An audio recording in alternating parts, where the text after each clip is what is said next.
Hello survivors and welcome to another Walking Dead Road to Survival video. In this video I'm going to be going over Sandy, the Decapitate Sandy, and showing you a bit of gameplay of her. First we're going to run through the character herself, how I've set up her combat mods and the weapon upgrades I've gone with her. I do get a lot of questions about this character even still, so I thought I'd just bang out a video, and I think she's a very good character. I was very happy to get my hands on her. I did pull for her when she was originally released, and I think she's great. This is her as a maxed out 6-star with her base stats, no mod upgrades, and as you can see, she was one of the strangest ones to be released. She's an alert character with knives. Straight off the bat you're thinking what's going on there, but she is really cool. Her rush is called Bolstering Cuts and she deals 300% damage twice, 600% damage total to one enemy, and this works like a lot of the other characters that does this. If she kills someone with that first attack, the second attack goes to a second enemy, and that's really great for damage dealers. You know, being able to potentially take out two characters with a rush, that single target, is really good. Now 300% isn't even that much damage, but because of other things that are going on in her kit, she does have a double attack weapon. Her damage output can be very, very high. Now it says this character and up to one other teammate get pain split and 50% attack for 2 turns. Now this is the only downside, if I'm honest, of her rush, in terms of potentially I'd happily sacrifice that and be happy. Pain split is not great, and like I said, if I could sacrifice that I will. The bonus attack is nice, I guess, but the pain split is pretty much the big downside. When it comes to her active skill, I rarely use this, but this is because I run a character that actually buffs attack anyway, so I don't need to increase her attack, but I have used it from time to time. If for whatever instance I was deciding to defend with her, I would generally just use her active to give herself AP, even if she had maxed out AP, just to give herself attack. If she already had the better attack buff, it doesn't get overridden, so I just do it for the sake of it pretty much. But I would say it is useful if you do not run with someone with an attack buff. If you have a command, potentially you could do this before doing her rush. The amount of damage output that this is going to help with is going to be great. Now the biggest draw with this Sandy obviously is she has Decapitate, which is one of the most important specialist skills for attack teams. If someone gets killed by this character, they cannot be revived. You cannot cleanse, decapitate, that character is down for good, which is obviously really important. It's been an ongoing thing for pretty much the majority of the 6-star era since Erica was released, where revives have just been prevalent. Massive issue for everyone in the game, and it can be a big danger. They're not part of the tier 1 teams at the moment, but revives always come around and they're always an issue, so decaps are always good. Now when it comes to her base weapon, she has got a nice weapon as well. It has 30% attack on it, so straight off the bat you're getting the attack bonus that you need. You're going to upgrade that though. A medium bonus to AP when attacking, that's the upgrade slot, so again you're going to upgrade that to hopefully a huge bonus to AP when attacking.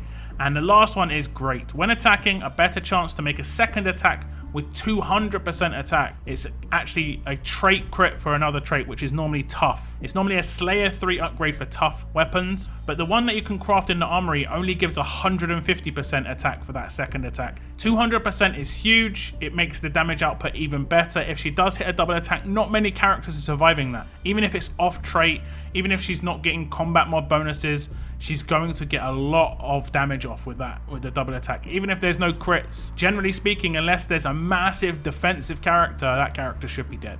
Now when it comes to combat mods, this is how I've modded my Sandy. Now I think the best way to mod Sandy is to give her crit multiplier, and just in terms of getting the most damage out of her. There is a little bit of RNG on this, but there are elements that you can control, of course. I always go for trying to double down on damage dealers if I can, especially if I have multiple damage dealers in my attack team. For instance, I do have Michelle and Sandy running together, so what I do is Sandy is I double down on the damage that she does versus strong characters, and it gives her an extra 40% and hopefully higher damage against these guys with attack versus strong.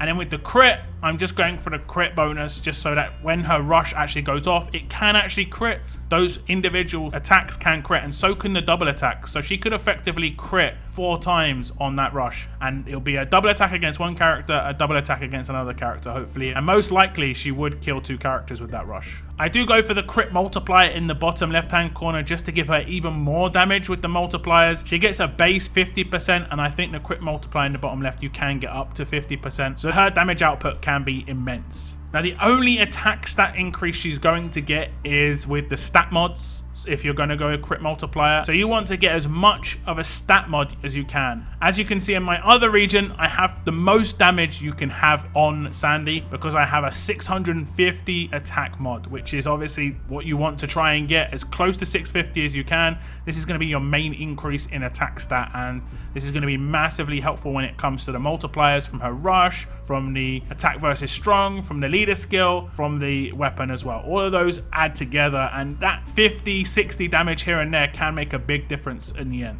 When it comes to her weapon as well, I would upgrade her attack first just because her attack is the most important thing. You want to try and get that to 40%. 2% difference here can make a big difference. Like I say, she's not getting much attack boost from her mods. You're relying heavily on the weapon and the leader, all the multipliers coming together to give her as much attack stat as possible. In terms of getting a huge bonus to AP when attacking, it's not the most important thing, but it is quite good. If she only gets very large, but you still got a 40% attack, you should probably just keep it. Now, when it comes to actually using Sandy in a team, I think she's amazing. She's a lot of fun as well. She's one of these characters where it just brings enjoyment to actually attacking on an attack team. It isn't just about taking characters out. It's about the way you're doing it. It's about just having a bit more excitement just because of the crit set. That's why I go for crit set as well, just because you can see these huge numbers. It doesn't necessarily mean much if you're going to one-shot a character. It doesn't matter if you're hitting them for 2,500 HP or 10,000 HP. It just looks good. It's just fun. And I think she is an amazing character. The big downside of her is because of the combat mods, especially the ones I'm using, if you want to get the most out of her damage, she's going to be so flimsy, you're going to pretty much have to attack with a shield. Just so she's got the protection, otherwise she's going to get focused, especially with the current AI, which as much as it has been changed a little bit, dogpiling is still massively prevalent, and Sandy is focused pretty much 24/7 when my shield is no longer shielding. If my shield gets taunted, stunned, Sandy is on the receiving end of just all 5 basic attacks, all the rushes, everything, just because for whatever reason, and I probably would agree that the AI would see her as the most dangerous enemy, but the dogpiling is just a massive issue when it comes to Sandy and any other character that has to be built with attack and crit to get the most out of them. Now, there are plenty of leaders that you could use Sandy with. I'm just mainly using it here on my main attack team. In terms of using it on teams with AP leaders is very important. You could potentially use a command to get that rush off nice and early, because as soon as Sandy's rush has gone off, I've generally won the raid if I can kill 1 or 2 characters. Because those characters can't get picked up, as much as she loses a turn, the enemy team has been 100% lost a character on their defense team, which is really nice. There are very little downsides to Sandy, except the obvious, like I said, with the combat mods and her overall just defensive strength. She is Generation 1, so she's not going to have the sort of damage output that potentially Generation 2 characters will have in the future if anyone else comes out that's similar to Sandy. But she's a lot of fun, and she has been made a little bit accessible a couple of times in the Road Warrior event, even though you probably had to drop a little money to get a hold of her. I had to drop $5 to get a hold of my Sandy, and she was available in one of the recent, I think, basketball events where you had to do 50 pulls and you could select Sandy as one of the ascendables in the museum. Potentially in the future she could become a bit more free to play and being dropped in like 5-star tokens or something like that, because like I said, she is Generation 1. She is slowly but surely becoming weaker and weaker as these really strong Generation 2 characters come out, but she still does have a place, especially against these massively prevalent Eric defense teams, and that's where she comes into her own. The Sandy and Michelle combo and the characters around them can still do a lot of damage against these Eric teams, and they are everywhere even still.